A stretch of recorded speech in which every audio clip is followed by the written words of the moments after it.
fois de plus, un jeu vidéo est en train de devenir l'un des produits culturels les plus rentables du moment. GTA 5. GTA 5. GTA 5. Les recettes affichent déjà près de 1 milliard de dollars.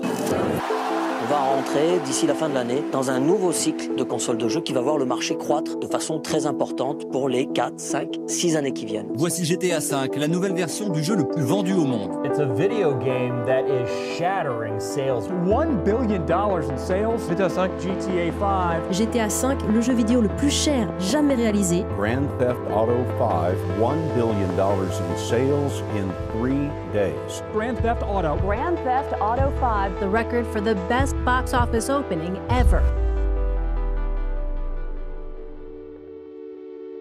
Ça, c'était en 2013. Une époque où Rockstar a complètement bouleversé l'industrie vidéoludique. Ce n'était pas simplement un jeu qu'ils ont sorti, c'était une révolution.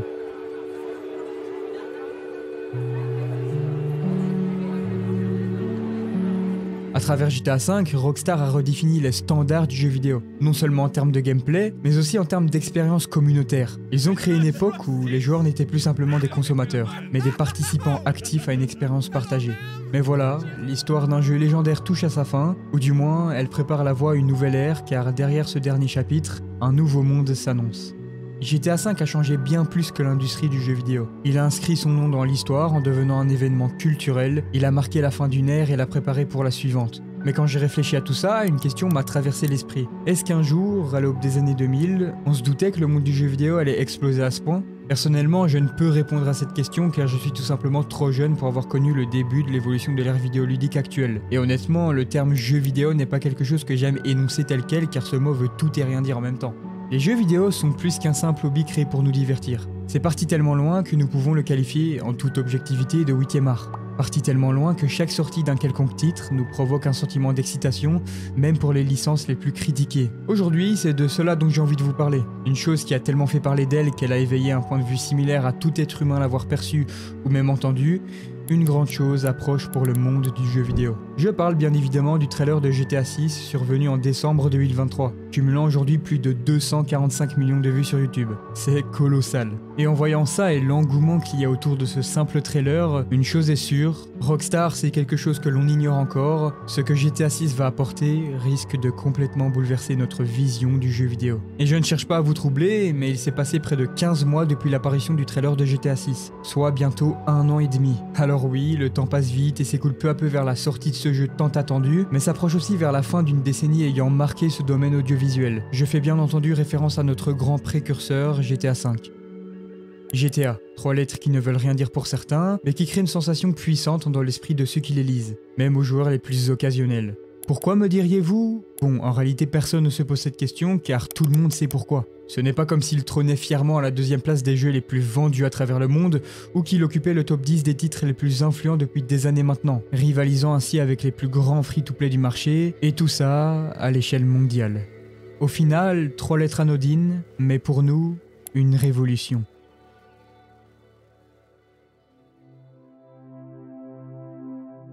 Alors oui, à présent notre GTA commence à se faire vieux, tellement vieux qu'il pourrait toucher sa retraite, mais bien qu'il demeure un pilier inébranlable de notre patrimoine vidéoludique, il est indéniable que son successeur, GTA 6, prendra le relais, permettant à notre cher 5e opus de la franchise de se retirer progressivement, à l'instar du 4e titre.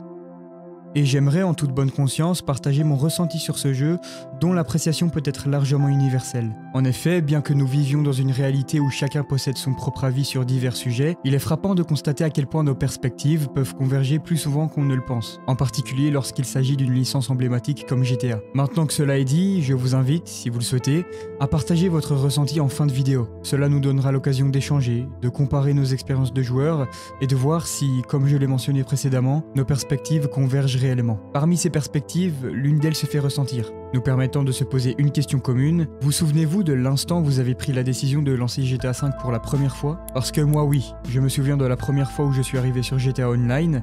D'abord j'ai joué seul, puis un pote m'a rejoint, ensuite un autre, et progressivement on s'est retrouvé à régner sur la ville chacun à sa manière. Ensuite, d'heure en heure, main dans la main, nous nous sommes entraînés pour complètement reconsidérer notre approche sur notre empire virtuel. Grâce à cela, au fur et à mesure, je me suis rendu compte de quelque chose d'inattendu. GTA V, ce n'était pas seulement un jeu, c'était une communauté. Chaque décision, chaque action, chaque braquage, tout cela faisait partie de quelque chose de bien plus grand. Et plus je m'immisçais dans cette réalité parallèle, plus je réalisais qu'on n'était pas simplement en train de jouer à un jeu. On était acteur d'un récit collectif.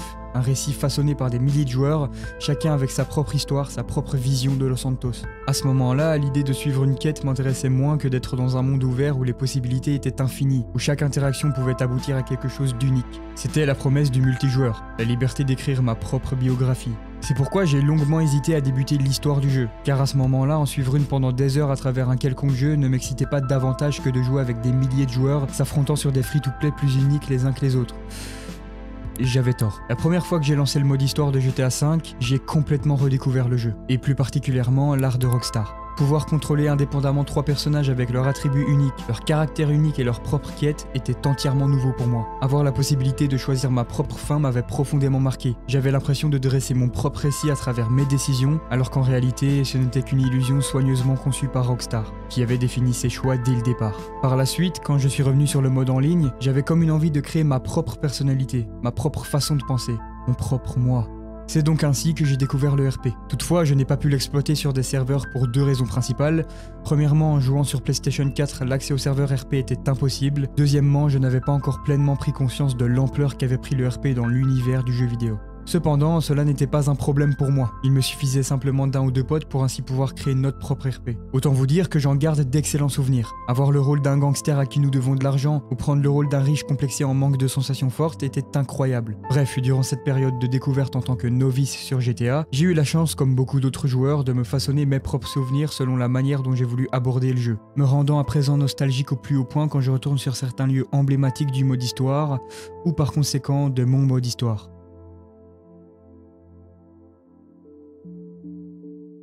Parler de mon ressenti sur ce jeu sans parler d'internet serait une énorme erreur. Et ce, pour beaucoup. À l'époque, je pouvais littéralement passer des heures à découvrir les plus gros secrets de Los Santos, ainsi que ses easter eggs, ou même de découvrir les tricks les plus durs du jeu, pour la plupart réalisés par une seule et même personne, considérée aujourd'hui comme un mème à travers internet, la salle. Encore aujourd'hui, de nombreuses vidéos pour les débutants sortent chaque jour afin de montrer par quel business commencer, comment atteindre ses premiers millions, ou de quelle manière réaliser chaque braquage les plus techniques de la ville. Bref, je pourrais passer des heures à parler de l'impact de GTA sur internet, ou même simplement de la salle au final, mais ce n'est pas le but de cette vidéo. J'aimerais simplement rendre hommage à notre très cher 5e titre qui commence désormais à paver la voie à son successeur GTA 6, afin qu'il puisse naître dans les meilleures conditions. À présent, vous connaissez mon histoire avec ce jeu, ou plutôt l'histoire que je me suis faite grâce à lui. Maintenant, à vous de me raconter, si vous le désirez, votre ressenti en tant que joueur avec GTA 5, du moins l'histoire que vous vous êtes construite autour de ce jeu. Car au final, Rockstar n'est pas qu'un simple studio de développement. C'est l'un des rares qui comprend encore véritablement les joueurs, de leur manière de penser à l'impact profond qu'un jeu peut avoir sur leur mental,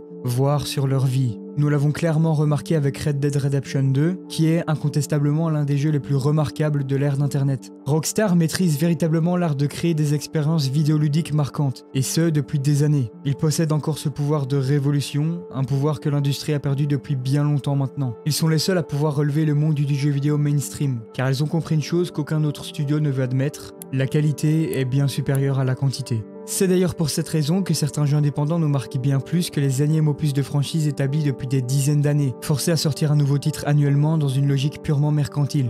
C'est pour ces raisons relatées que je tiens à exprimer ma profonde gratitude envers Rockstar, qui, une fois par décennie, nous offre un chef-d'œuvre inoubliable, gravé dans les mémoires pour les 10 prochaines années. Le 5e titre de la saga a véritablement inauguré une nouvelle ère dans l'industrie du jeu vidéo. Mais alors que l'ombre de GTA 6 se profile à l'horizon, nous savons que la prochaine révolution est déjà en marche. Et bien que la nostalgie prenne de plus en plus de place en nous, une chose est certaine, GTA V ne disparaîtra jamais vraiment. Il vivra dans chaque souvenir, chaque expérience passée, chaque vidéo partagée, et à travers GTA 6, il sera là, d'une manière ou d'une autre. Car finalement, les souvenirs ne se créent pas dans l'histoire d'un jeu, mais plutôt dans l'histoire qu'on vit à travers ce jeu. Peu importe notre façon de jouer, peu importe les décisions que l'on prend, chaque instant devient une partie de nous. Et si je devais résumer tout ça en une phrase, GTA V n'est pas juste une expérience de divertissement. C'est un fragment total de notre histoire, une époque, une émotion gravée dans la mémoire collective, et bientôt, il passera le flambeau à son successeur GTA 6. Une chose est sûre, l'histoire ne fait que commencer.